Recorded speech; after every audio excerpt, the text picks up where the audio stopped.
Hi there, this is Becky DeGrosso with CounselingWise.com, and this is actually a re-recording of a webinar that I gave a couple weeks ago and had some technical problems with, so I'm re-recording it. I have changed the order of some things, so if you were there for that webinar before we had the technical fallout, go ahead and listen because there's some more information that you missed that I've moved up closer into the front of the presentation. So, the title of this is Blogging for Your Therapy Website. Is it a practice saver or a complete waste of time? Now, the reason that I'm covering this is that there's a lot of confusion in our industry regarding blogging and whether it helps or not. If you talk about not being able to get clients, having a hard time getting phone calls, your website not working, people will always say, do you have a blog? Or you need to blog to get clients. And you can never have enough content on your site. Content is king, right? We've all heard this a million times. And in my experience, what happens is that this just basically leads to confusion. It leads to guilt, possibly, right? I should be blogging and I'm not. Oh my gosh, what is wrong with me? Everyone keeps saying this and I'm not doing it. And ultimately, powerlessness, because most of us have no idea how to do it. Okay, it took me years to figure out how to do this. So you might be thinking, blogging is a waste of time. I don't know what to write. I don't have much to say. I don't know what people are interested in. I don't know how to go about it, even if I had something to say, right? How to structure it, how many words to write, all those kinds of things. And maybe you don't have time. That's a big problem for a lot of people. Don't have time to do it. So there's a huge disconnect. You have, on the one hand, this voice constantly telling us blogging is the key to your success. Blog, blog, blog, right? And then there's you. I don't get it. I don't want to do it. I don't know how to do it. All that good stuff. And so it's a big problem. So what I'm going to do in this presentation is I'm going to cover these three things. I'm going to talk to whether or not blogging really helps. I'm going to talk to the fact that if it does help, how do you go about it in a way that makes sense, that's actually manageable and doable. And finally, I'm going to talk about how you can get some help with your blogging. So I encourage you to watch the whole video. Basically, what I want to do here is I really want to make a difference for you. A lot of people are interested in this topic because it has been a sore spot for them. It's kind of one of those gaps that just sucks energy. And I want to give you clarity on it and really make a difference for you. And at the end, there's going to be something that will help you. There's a time-limited bonus for you. So go ahead and watch the whole video. So how to absorb all this information? So basically, I'm going to cover those three things that I just told you about. But with your own involvement, what I want you to do is pay attention. Don't just be kind of listening. Actively pay attention here. Think, okay? Really think about your own experience. Make up your own mind as to whether or not this makes sense for you, and see if you can envision yourself doing it, okay? If you see a clear path for you, take action. Really take action. Last week, well, actually, it was like 10 days ago now, since I'm having to re-record this. I had a conversation with a psychologist in California. She's a real expert in her niche. She trains other therapists, in fact. She's quite well known for this, in this certain modality and the certain issues that she treats. But she Googled her specialty in her city, and therapists she trained were outranking her. Now, this was a huge shock to her because she was really doing well, and I mean, she's the woman, right? She is the one. She's the go-to person. And so she's just noticing that, gosh, I'm sliding down. What is happening here? I'm going to come back to this in a minute after I cover some other things and let you know what we found when we looked at it. But this is what happens. Things are changing online all the time in terms of the Google algorithm and in terms of getting traffic and really making a difference for your potential clients. And that's what this whole presentation is about. So does blogging really help you get clients? That's the big question, right? Because if it doesn't, why waste all the time doing it? If it does, maybe it's worth doing it. So let's go ahead and take a look at who's saying that it does help and are they credible. So the first source is HubSpot. If you haven't heard of HubSpot, they're a huge online marketing company helping a lot of small businesses do it. And their measurements basically are that companies that blog weekly grow twice as fast as those that blog once per month. Okay, companies that blog more than weekly grow an additional 50% faster. So these are the statistics, and you can go ahead and go to their site and look at all of that. They have some pretty interesting statistics there. Google, next source, Google. Creating good content pays off. Okay, this is what Google is all about, especially after the penguin and panda algorithms and hummingbird even. Those changes in the algorithm is really becoming more and more and more content focused. The Guardian, major UK publication, they say creating high quality content means creating value to keep your audience engaged. This is ultimately what it's all about. You're going to hear me talk about making a difference in the lives of potential clients and having that be the gauge about what you write. And this is the point. The whole point is you really want to create value, make a difference to these people who are possibly reading your blog. Content marketing is the new SEO. Neil Patel. Neil is a highly successful ethical SEO guy, and if you've never heard of him, you could check him out online. Pretty neat stuff that he's doing. And basically, for an SEO guy to say content marketing is the new SEO, that's a pretty strong statement. Forbes magazine, okay? The 3 pillars of SEO in 2014. One of them is, publish high quality content that gets read. There's a venture capital firm that is buying up a bunch of content providers, which I thought was really pretty interesting. This is very recent. Content is the currency for establishing authentic relationships with customers. Again, making a difference, right? Providing value. That's ultimately what it's all about. And that's why it makes sense for therapists, in my view. And Google, again, our advice for publishers continues to be to focus on delivering the best possible user experience on your websites. Don't focus too much on what they think Google's current ranking algorithms or signals are. Focus on delivering the best possible user experience. Okay, again, make a difference, provide value. And finally, Facebook. They recently tweaked their news feed, adding an algorithm to serve up high quality content. Even Facebook is realizing that really what's going to matter and keep people there is not all these little things. Oh, hey, last night I had sweet potatoes for dinner, but it's actually high quality content that's going to make a difference. And finally, this is one that's really important. HubSpot, again, they have a stat there, and if you go to their site, it's pretty interesting. Businesses with websites of 401 to 1,000 pages get 6 times more leads than those with 51 to 100 pages. Now, 400 pages is going to sound huge to most therapists, okay? And you're going to see that you actually don't need that many when we look further into our industry. But this in and of itself is a huge measurement that got my attention and is something that led me to blogging a lot more. So bottom line, who says blogging matters? Well, major newspapers, business magazines, ethical marketers, Google, HubSpot, venture capital companies, Facebook. I think that they're pretty much all on the same page. It makes a huge difference. All right. Now, you may wonder, is this just for big players, right? If these guys are all looking at big companies, Fortune 500 companies, so what? Will it help local businesses like yours?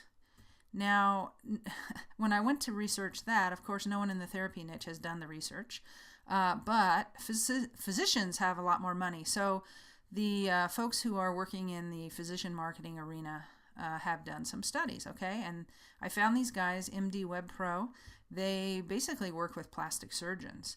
And I was really excited to see a chart like this on their website. So what they had done is they identified 169 plastic surgery websites across all major U.S. metro areas. Okay, and then what they found was that these sites averaged 409 pages. Okay, all the top ranking sites averaged 409 pages, and so that made a huge impression on them. For one, they're showing up for a bunch of terms, they're getting a lot of traffic, they're getting a lot of client calls, and their page numbers were huge compared to the average site in the plastic surgery niche. This chart is just showing plastic surgery websites in the Houston area, and of course there's a search up there, right up here, plastic surgery Houston, okay? And if you factor out the outlier there, which, this is some national site with 81,000 pages, if you factor that out, the top 4 sites average 335 pages. Now, the average plastic surgery site is only 30 to 40 pages, so that's like, 10 times as much. And so there is a clue. Now, then the question is, well, does this ring true for therapy as well, or is this just some strange thing in the plastic surgery niche, right? So just to check that out, what I did was I did a search on Psychotherapist Boulder, and since that's where I'm at, I thought I would just check and see what it is. Now you can see that we have Google Places listings here, but that doesn't matter. Whatever Google serves up, it really appears that the page count is playing a role. So I removed the outliers. And so for us, the outliers are obviously Psychology Today. They have, 1 million pages or something like that. The top 10 averaged 139 pages. Okay, top 10 for this search term averaged 139 pages. But then I thought, well, what if I look at the second 10? And they averaged 94 pages, and then the third set of 10 averaged 63 pages. So we are definitely seeing a pattern here where there's a high correlation between high rankings and page count. All right. Now, so what, right? More pages on the site really makes a difference. What does that have to do with blogging? Well, it just so happens that the easiest way to add more pages to a site is via a blog. So that is why blogging is what is recommended. And it's not only the easiest way to add, but it's the easiest way to have it be navigable within your structure of your website. If you're just adding tons and tons of pages to a site that doesn't have a blog, you're going to have a really hard time coordinating the navigation bar and the ability for a user to hunt around and find what they want. So a blog has all that capability added in, and that is why a blog is the best method. So, okay, all this is good and well. There's this correlation, but why does it work, right? It may not make sense. Why does it work? Well, what I want to do is bring you back. I know a lot of you have been on many of my webinars and have seen this chart before. If you haven't, I'm going to give you a link to go to understand this fully. But one of the things that we talk about are 3 very, very important things in getting clients to actually call you and come in, and potential clients call you, come in and become clients, right? So one of the first things you need to do is you need to get their attention, right? And blogging helps with that, and I'll show you how.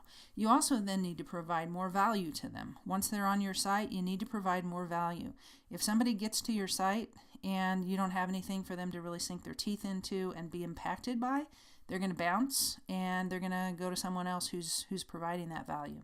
The third thing you need to do is keep in touch.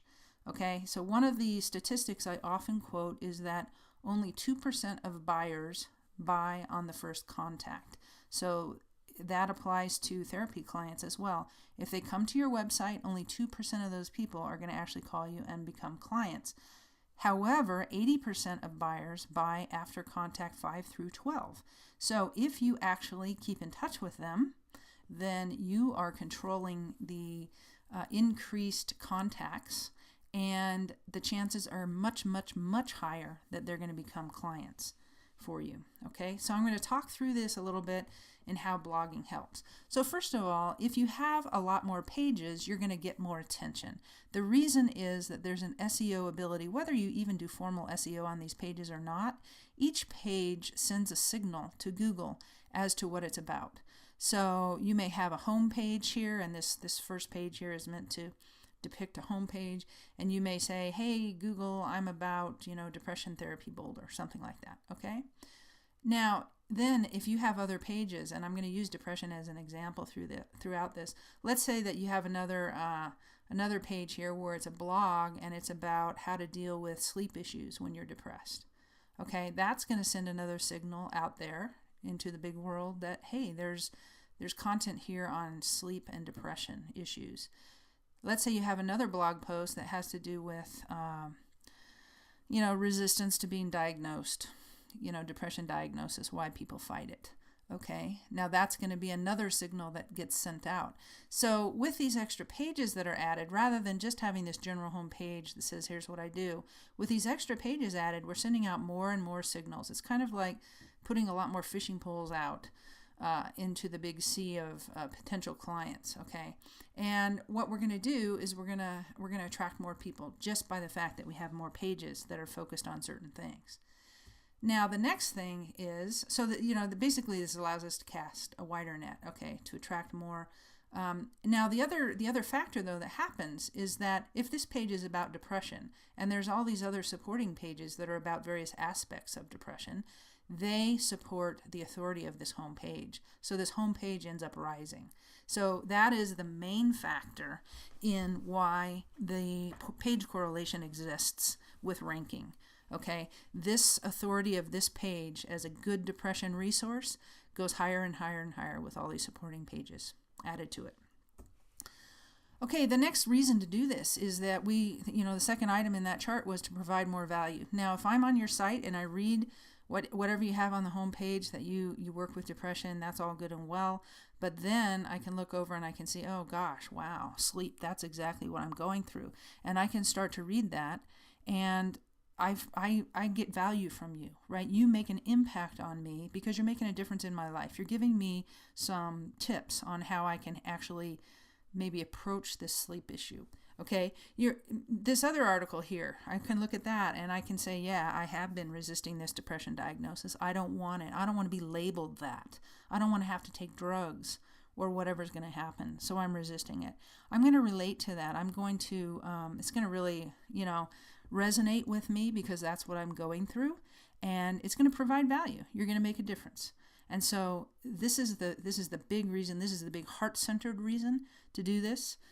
Besides all of this, increasing your page authority and ranking higher and getting more traffic and all that, ultimately, if you provide value to your potential clients, you're going to make a difference for them. And that's what it's all about. So it's also going to keep them on your site longer, okay? It's going to keep them on your site longer, reading more, which also helps with the Google algorithm, but ultimately it's more about impact in my mind. Now, the final thing is we talked about keeping in touch. So if you are adding blog posts to your site on a regular basis, you have something to actually reach out to your email list with. And again, if you don't understand this whole idea of an email list, I'm going to give you a link to go to where there's videos that will walk you through this entire process and help you really understand why this is crucial to building momentum and consistent phone calls in your practice. But the email list is something that it obviously needs content, right? You need to send something to people. So instead of going, oh gosh, okay, so here it is, it's February and I need to send out something to my list. Oh man, what am I going to say to these people? You already have blog posts on your site, so you have content that you can send out. It just fits in beautifully with that. The other thing is, and you've heard of this a lot because this is all the rage these days, social media, post on Google+, Facebook, Twitter, LinkedIn, right? Do all this stuff. Well, what are you going to post? Again, if you have blog content, you have something to reach out into these social media channels with and make an impact. You're going to get more social media referral traffic back to your own site if you do that, and this makes a big difference. Now, we can debate whether Facebook is the place or LinkedIn or Twitter is the place to talk about these things. And I have my own issues with that. But the truth is that social media is definitely factored into the signals for ranking these days and for traffic. And so I'm kind of partial to Google Plus myself because it's a direct impact. There's a very high correlation to posting on Google Plus and ranking and then getting more traffic to your site. But that's a whole other conversation for a different day. Bottom line is that if you have blog content that you're generating on a regular basis, you now have fodder to reach out into those channels and do that. So that is why blogging gets you more clients, okay? In a nutshell, that's it. That is why. Now, here's the link that I want to provide for folks who really want to understand all these things I'm talking about, getting attention, providing value, keeping in touch. These 3 videos basically walk you through a case study of comparing one psychologist site, which is a typical psychologist site, and another one that is actually doing all the things right. And so it's usually quite helpful for people to really understand the differences and why we're recommending the approach that we're recommending. So go to counselingwise.com/3-videos and you'll be able to see those there, and that'll make a big leap for you in your understanding. Now, remember that psychologist I told you about, the one who called me and basically, her students were ranking higher than her? Well, basically it was because she was being beat out by them. They were blogging and she wasn't. Okay, she's not maybe of the blogging generation, if you will. And she had all these young, eager students learning all this stuff, all excited about what they were learning from her, how it applied to helping their clients. And they were blogging about it. And they're rising in the ranks and outranking her and getting more traffic than her. So this stuff is real. It matters. It's going to affect you. And what I really want to do is just to show you how to do it so that it's not scary and not confusing.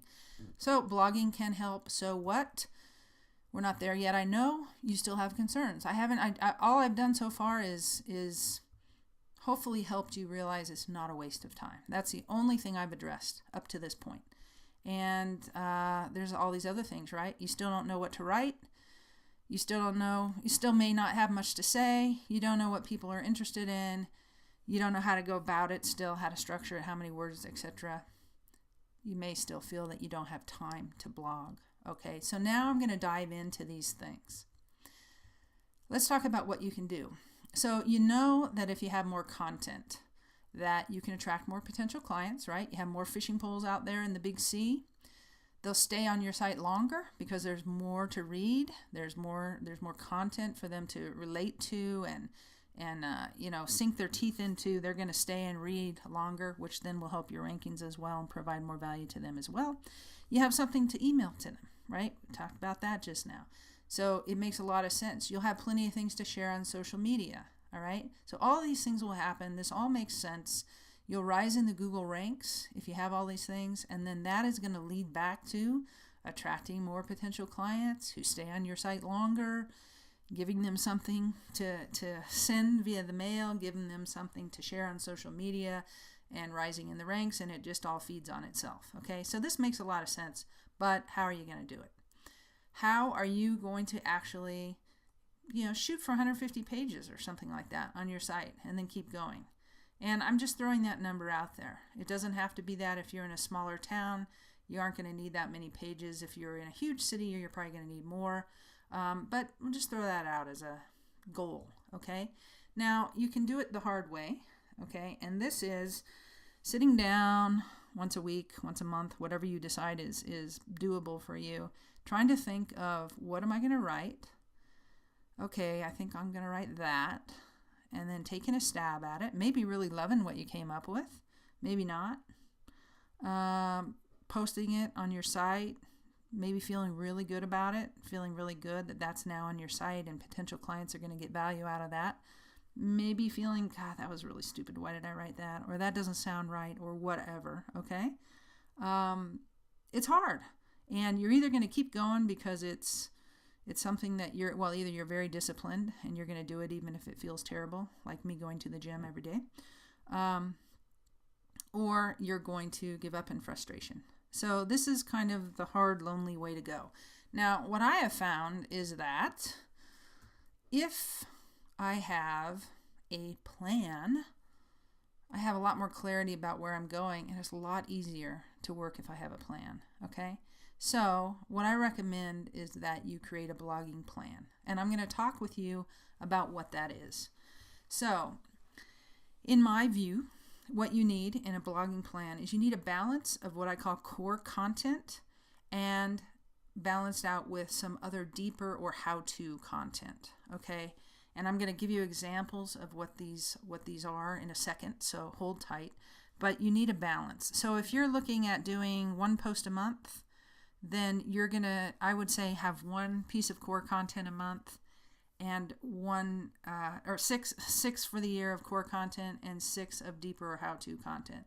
I would really recommend you have at least 2 a month, 1 core content and 1 deeper or how-to content. Consistently add these blog posts each month to your site. Make your post 600 words or more. You can look this up. There's a a study by Research Metrics Company, 2013 study, and they show a much higher correlation with ranking and readership for blog posts that are 600 words or more. Why? These little simple little things, Google basically thinks, you're not really diving deep. You're not providing value. You're not covering the topic fully enough, so they don't rank it as high. So 600 words seems to be the optimal length for a blog post. And it's also best to have a photo for each blog. If you have photos, there's all sorts of statistics on this, but some people say that it's 4 times as likely to be read if you have a photo that captivates kind of the tone of the blog post. So having a photo is important. Now, what I'm going to talk about now is core content. What do I mean by that? Well, what you can do is and you probably know what a lot of these things are already, okay? But you could do keyword research to help you understand what people search for, okay? So you can go to the Google AdWords keyword tool to find this, or you can just get on and Google keyword research video, and I'm sure there's about 50 videos out there that will show you how to do keyword research in AdWords in Google's tool. And what this will give you is, let's say that you work with trauma. Put that in, it's going to tell you all sorts of different things that people are searching on and the correlated search volumes for trauma-related topics. So that will help you figure out what to do for core content in your space, in your specialty. Go ahead and create a strong title, create a strong blog post, post it. All right? Do this once a month minimum. More is better. Okay? Remember, if you have a ton of content already, you probably don't even need to be here for this webinar. If you don't, you're probably starting out with very, very little content and you want to build it up as fast as you can. And, in a doable way, of course. So once a month minimum for this, that would give you 1 core content post and 1 other type of post, which will give you 24 at the end of the year. So that's my recommendation. Now, let's talk about the deeper and the how-to posts. What do I mean by those? Well, basically what I want you to do is I want you to reflect on your client's questions and issues and ask, will this make a difference for them? I'm going to give you examples here. In fact, I've already mentioned them. Create a strong title, write a strong blog post, post it. Do this once a month minimum, okay? So this will give you 1 core and 1 deeper or how-to. Now, what do I mean? Here's an example of core content. Here's a good title. Just the Blues or Symptoms of Depression? How to tell the difference, okay? That's, symptoms of depression. People are always wondering, am I really depressed or not? So it's going to make sense to you that this would be a core content type thing, right? Now, someone may obviously think they must be all ready to be on your site. That's fine. They could also find an article about symptoms of depression on WebMD or National Institute of Health or NAMI or whatever, right? There's all sorts of places, that they could even, Huffington Post probably. But the point is that when they finally get to the point where they're thinking of coming in for therapy, it's going to be a good thing for you to have something on your site that gives this to them, and you provide value. You become the person who is providing them good information and making a difference for them in clarity. All right, so that's why you want core content posts on your website. Now let's talk about the deeper content type posts. Now, from being a therapist sitting in the chair, the journey that a lot of people go through. So, one of the common things is afraid of a depression diagnosis. You're not alone, right? There's people who fight this all the time, and there's many reasons why they're afraid of this. They think that, they don't want the label. They think that they're going to end up on meds for the rest of their life. They don't want to be like their mother who was depressed, whatever. From being a therapist what these issues are. And if you actually write a post on this, that is going to be highly valuable to these people. They're going to feel like, oh my God, someone gets me. Okay? You get me. I'm going to call you because you get me. You know what my issue is. And, it's compassionate. It's helpful. You explore the issue. You talk about it. You make them feel like they're not crazy. And it's a great kind of post to write. So the deeper content that I'm suggesting is content from your own experience of sitting in the chair, working with these people, knowing what goes on in their journey and their struggle, and addressing those things in these deeper content posts. What about how-to content? This again is based on your experience. This is another option. Now, is depression disrupting your sleep? Create a sleep ritual to conquer insomnia, right? You know a lot. If you study depression, right? If you work with people who are depressed, you know a lot about this. You know that this is a huge problem, and you've probably had to deal with this with your clients. You've probably had to brainstorm with them, give them some pointers and tips, help them out with, not having the TV on in the bedroom, maybe taking a bath before, getting their little ritual down so that they can wind down at the end of the day and actually, hopefully, sleep. So this is just an example of how-to in this arena. There's tons of how-tos. I remember in my divorce counseling business, there were a lot of how-tos, right? How do you tell the children that you've made a decision that you're getting divorced, right? How do you handle parental conflict during the divorcing period? All sorts of different things. How do you negotiate a shared parenting plan, an initial one that'll work for everybody and give the kids some sense of security and control? There's all sorts of how-tos that you can come up with, okay? So this is just an example of what you're doing. And again, always think, is this going to make a difference?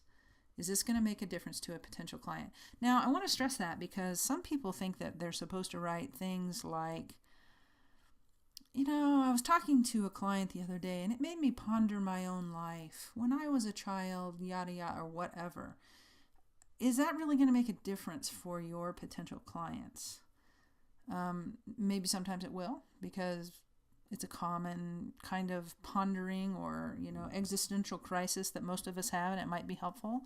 But in many cases, what people are writing on their blog posts are not anything that's going to make a difference to potential clients. And that's really what you want to focus on. Okay, so now let's talk about, how do you write these things, okay? Because this is another big question. You may come up with all these ideas, but you may not know how to put it together. So what I'm going to cover here are 9 common types of blog posts, okay? And you can go online and Google blogging and, there's a lot of great sites that talk about how to write really good blog posts. But ultimately, I have taken some of that information and basically taken 9 types that I think are helpful for therapists' websites. So the first one is instructional. Tell people how to do something. This is the how-to thing that we just talked about. Next piece is informational. Provide solid information on a topic, right? Solid information on, symptoms of depression, on why people don't want to be depressed or be labeled as depressed, all that kind of stuff. Instructional and informational, very common. Reviews. One of the things that is really popular online, people search on reviews. So they may be searching on reviews of trauma treatments or reviews of a certain book. A book of, and again, if we go to depression again, maybe there's a new book that came out on some famous person who struggled with depression. You could write a review on that. You could write a review on a movie that's popular. You could write a review on various medications, right? You don't want to hold yourself out as an MD by any means, but if there's well-known things about various types of medications, you could write that. You could write a review on treatment modalities, right? What's the difference between this type and that type? So there's all sorts of things that you could do. And again, always ask yourself, is this going to make a difference for my potential clients? Lists, very popular with readers. 3 mistakes that people make with depression meds or getting off depression meds, right? I mean, lists are just great. People like them. They have numbers. They feel digestible. They will read those. Interviews. Interview a book author. Interview another therapist. Have someone interview you and put that blog post on your site. I have one PhD client in California who's doing this, having a writer interview her and putting those on her site each month. Case studies. Obviously, you don't want to break confidentiality. It's probably going to be an amalgamation of various things. It could even be some kind of maybe a presentation of somebody else, famous person where there's public information available about their journey with XYZ. Okay, so again, anything that is helpful, anything that's going to make a difference. Link posts. There's a lot of good information online, and you as the curator, because you're a knowledgeable person, can be very helpful to curate links to great articles or resources for people who are struggling with issues that your potential client set would be struggling with. Give them a context about why you're sharing these things. That's going to be really helpful, and it's also going to have you show up as your professional self and illustrate your thinking and your attitude about these things, which will help them then know if you're a good person for them to seek out. Another type is problem posts. Now, problem posts are very similar to review posts, but they serve as maybe a cautionary type thing. So, for instance, the problem with treating depression with medication only, right? You can cite research on that. The problem of assuming you're bipolar when you're really just depressed, or vice versa, or whatever. Okay, so problem posts get people's attention. They're struggling after all, right? That's why they're even on your site. And if you address problems, they are very appreciative that you've pointed it out and given them some perspective from your view. Another one, the last one, is contrasting two options. And so this might be similar to review posts, but wider in focus. And again, this could be contrasting the two options of treating depression with meds only, or adding talk therapy, or whatever your modality is to the mix. All right, so they're typically wider in focus and pretty comprehensive when you're doing it that way. So these are just 9. You can do anything that feels good to you, but these often, if I have these listed and I have a topic, I can look down through these and I can say, okay, I'm going to write on this, and gosh, the best type for that is really a list. That's what I'm going to use. That really calls to me. And so that's what I'll use. Okay, so having these types available to me when I'm ready to write are really helpful.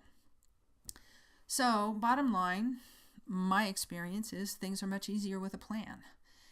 You can map out your yearly plan of what you'll write each month, or even just have a list of 12 core and 12 other that you want to write. Create titles for your core content. Create a list of ideas for your deeper or how-to content.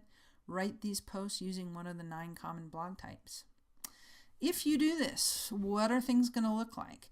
Now, what I've done with these charts is I'm saying, let's say you do 1 core and 1 other type of blog post per month. Now, let's also compare this to the leaving it to chance method, which is most likely what you've been using up to this point. A lot of us use this for many years. Okay, let's say we're starting with 10 blog posts. Some of you may not have any. Some of you have more than this, but I'm just going to, for the example here, start with, say my site has 10 blog posts. And I'm going to actually be generous, okay? Usually the leaving to chance method results in not very much happening, like often nothing for years, okay? But I'm going to assume that, hey, after 6 months, leaving to chance, I'm going to get 3 blog posts up, and then maybe another 2. So at the end of a year, I'm going to have 5 extra blog posts, okay? Now, if I'm actually running to plan, look at the difference here, okay? It's huge.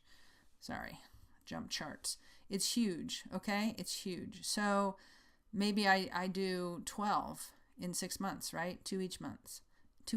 And then I do 12 more, and I'm at 34. So look at that right there. I'm over twice the amount in the first year. And if I keep going at that rate, it continues to grow, okay? This right here, 82, this could have me ranking very well for many, many terms and lots of traffic in a small city. 82 posts, 82 pages added to my website, okay, at the end of 3 years. So, and this is very conservative, right? This is 2 blog posts a month. That's it, 1 core and 1 other type. Now, let's say that I do 2 and 2, okay, 2 core, 2 other. Same numbers over here, but over here, look what happens, right? End of the year, I have 58 extra pages. End of year 2, wow, 106, okay? 154 in year 3.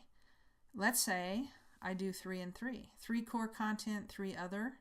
Look at these numbers, okay? I mean, at the end of 1 year, I'm in range for smaller cities. The end of year 2, I'm in range for a mid-sized city, okay? So all of this it's kind of like, the savings plan. We always learned about this, right? Just save a little bit each month. Compounded interest, all the stuff it pays off, it's exactly the same thing. And most of us don't do it. Most of us procrastinate. But if you really look at these numbers and you see what could happen if you start and you keep going, I think that it's going to make a lot more sense to you and hopefully motivate you to actually do it. Ultimately, if I did 2 a week, right? If I did 1 core and 1 other each week, and some people do this, very few, but some people do this. Look at these numbers, right? Into 1 year, I'm like, boom, 100 pages extra to my site beyond what I already have. So this is a big difference maker, and it's going to help your practice, and you're going to attract a lot more very fitting, relevant potential clients to you. So I have covered how to create a blogging plan, how to research core blog posts, what deeper and how-to blog posts look like, types of blog posts that you can write, how long to make them, and how fast your site will grow if you do this. So I really hope that was helpful. I also realize that you still might be thinking, well, hopefully some of these things are resolved, but you still might be thinking, I don't have time. Okay, it makes sense. I have a pretty good idea of what kind of stuff to write. I know it should be 600 words. I know I should have a photo. I know that I can do a little research to make sure I know what people are interested in and searching and will be impacted by. All these good things, right? But I still don't have time to blog. All right. So there's one thing I'll say about that. First of all, time is always helped by a plan, right? A plan makes you more efficient. You don't have to flail around wondering what you're going to write because you have a plan, you have it laid out, you know to set aside the time and do it. So that's going to help a lot. And if you have these blog types to choose from, it'll make you much more efficient because you can come up with your topic, choose the type, and go, okay? There's another resource for you, however, okay? Because I know that time is a big issue. So one of the things I'm going to announce here is that we can actually write your core content for you. Obviously, we cannot write the experiential stuff for you, the stuff that you know from sitting in the seat in your specialty arena. We can't write that for you, right? But we can write core content for you. We actually have a number of very highly talented writers on staff, and they have been writing a lot for a lot of therapists. This is probably the largest growing area of my business, and it was a shock to me. But people are very short on time, and they need good quality content. So it's been growing in leaps and bounds. So we have writers who teach at universities, who have been published in major publications. They're just extremely talented, and they live to write, and they do a bang-up job. So they write high-quality original content for you. It's well structured. It's the right length. It's proven to be of interest to your potential clients because we've already researched the topics.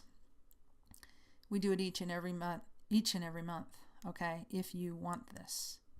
So it is a reasonable price, in my opinion.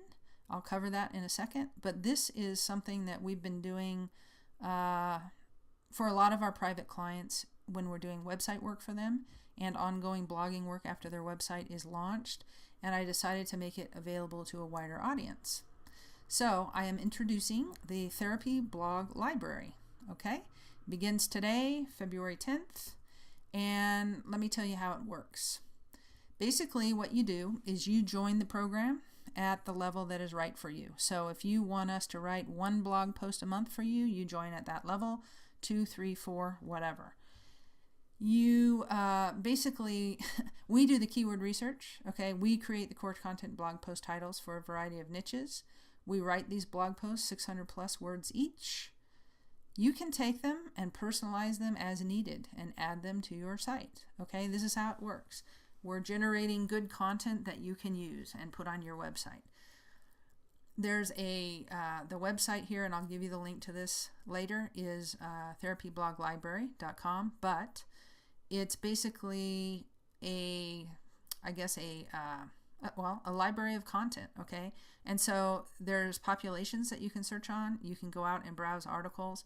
Now, you can only see these things if you are a member. If you're a member, you're going to have limited visibility. You can see titles if you're not a member, so you can go there and you can check it out and see if those titles seem to fit what you're doing. You can search by populations you work with. You can search by issues that you work with. But it is a membership program. The details are here. You own the blog post you get, okay?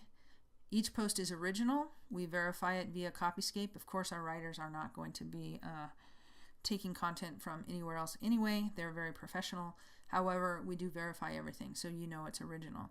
You can modify it as you see fit. So let's say that you get an article that from us that was, the 7 common symptoms of anxiety. You can basically put something in the beginning of that says, often when people come in, they are unclear as to whether or not they have anxiety or they're just feeling stressed out. And so this article will really help you understand whether or not you have issues that require treatment. And then you can put some, go ahead and put the article in there, and then you can put some kind of a summary or a, if you find yourself reflected on this page, feel free to give me a call, that type of thing. So you can utilize these, modify them if you want, don't even modify them if you don't have to, put them up, get content on your site every month religiously, all right? As I mentioned, each post is 600 words because Searchmetrics says that's the best way to go. And you can change membership level at any time. So I'm going to talk more about that in a second. You can also cancel at any time. If you decided that you wanted to do this because it sounded like a great help to you, help you get content on your site, and you wouldn't have to work so hard, then great, give it a try. If it doesn't work for you, cancel at any time. So what I will tell you is that if this sounds helpful, I would recommend you jump in. We are only accepting 10 more therapists in this first wave. We already have some folks from the failed webinar that had technical issues, and so we're only accepting 10 more therapists. I'm limiting it in the beginning because I need to really make sure that we can get all the logistics down and have it be smooth, and we have enough writers now to handle that number of people. We can hire more later, but I really want us to do it right out of the gate. We will be fine-tuning this based on the folks who come in first, and making sure that it works really well. And so there's going to be a little gift, I guess, for the people who do come in first, okay? So let's talk about how much this is worth. As you've seen, content will build your practice, okay? Everyone says that. We've seen it. We've seen who's ranking highly because they have more content, okay? The consistency alone is priceless. In my own business, boy, in all my online businesses that I've had, this has been a huge stumbling block, and I could never be consistent if left to my own devices. And so consistency, it's just priceless to have somebody on board to do this. You can finally have good content on your site reliably. Ultimately, this is what I rest in, okay? I know that this is happening for me because I have a team behind me, and this can happen for you. Even if you're writing your other blog posts all the time, you're going to have some time. You go on vacation, something comes up, you can't do it. There's still going to be a blog post that goes on your site that month, which is very nice, or more, one or more, depending on the plan. How much does it cost? Well, the price varies depending on your membership level. Good writing is not cheap, and we do not have cheap writers, people from other countries trying to write in English. We have all U.S. highly qualified, trained professional writers. Okay, so here are the plans, and you're going to be able to see this on the website I'm going to send you to. Again, don't do this if you write a lot, right? If you're already cranking it out, no worries. Go for it, and I hope the rest of the stuff that I've provided on how to choose topics and how to structure your posts has been really helpful, and you just go for it, right? But if you need some help, here are some plans that can help you. So there's one, the biggest plan, explosive growth plan, 4 posts per month. And these are core content posts. So of course, we still recommend that every month that you can, you write your own deeper and how-to type posts, okay? That's $189 a month. The slow growth plan, if you only can afford that, if you want to go slower, you're in a really small town, really small city, you don't need that many, go ahead and do that one. $69 a month. We write one core content post for you. Steady growth plan, 2 posts per month, 2 core posts per month, $119 a month. And the fast growth is $159 a month, 3 posts per month. Okay? Now, if you are interested in joining this, you can go to therapybloglibrary.com/join. That's where you would go. And I want you to know that there's a no risk guarantee. Okay, so if you become a member and you change your mind, you can cancel at any time. You are not locked in to doing this for the next 2 years or anything like that. If it doesn't work for you, cancel at any time. No problem. Here's the fast action incentive that I mentioned. So if you join by this Friday, February 14th, Valentine's Day, we will basically create a blog plan for you, okay? What we'll do is we will go to your website, we will look at your specialties or talk with you. Maybe all your specialties aren't reflected on your website yet, and you want to go into something new. You want to start attracting different types of clients. We'll talk with you about what specialties you want reflected, and we'll create the plan for the first 12 core content titles for you, okay?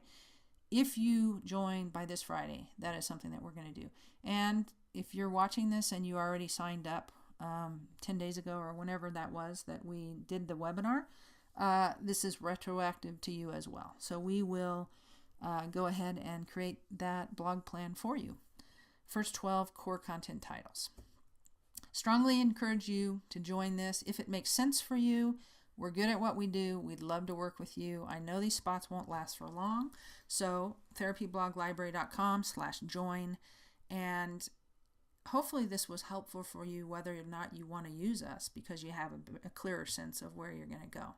So any questions at all, go ahead and go to the support tab on the site, therapybloglibrary.com. Put your questions in there, and I will be happy to answer you.